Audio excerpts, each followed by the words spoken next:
बोलिए सतगुरु महाराज की जय हो।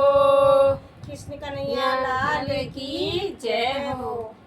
राधे राधे बहनों, हमारे चैनल मीना भजन वाणी में आप सभी बहनों का स्वागत है।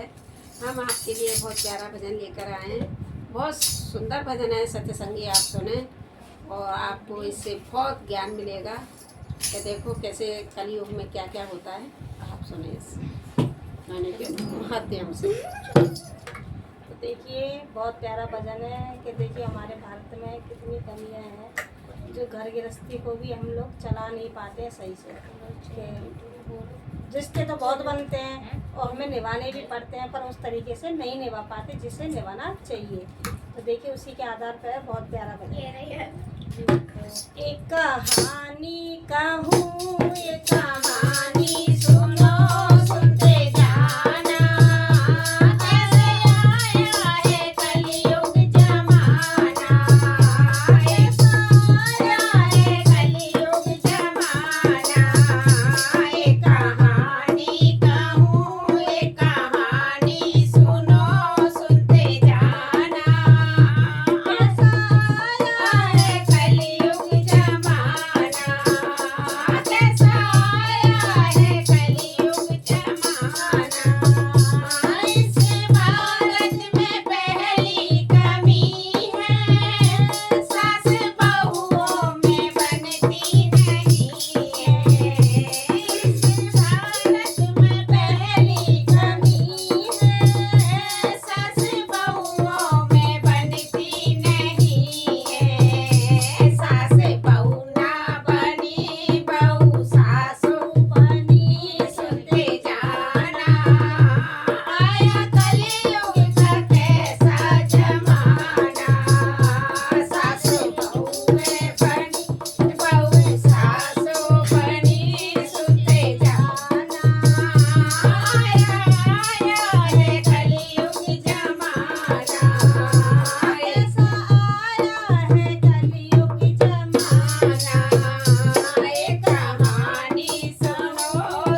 राधे राधे। जय श्री कृष्ण।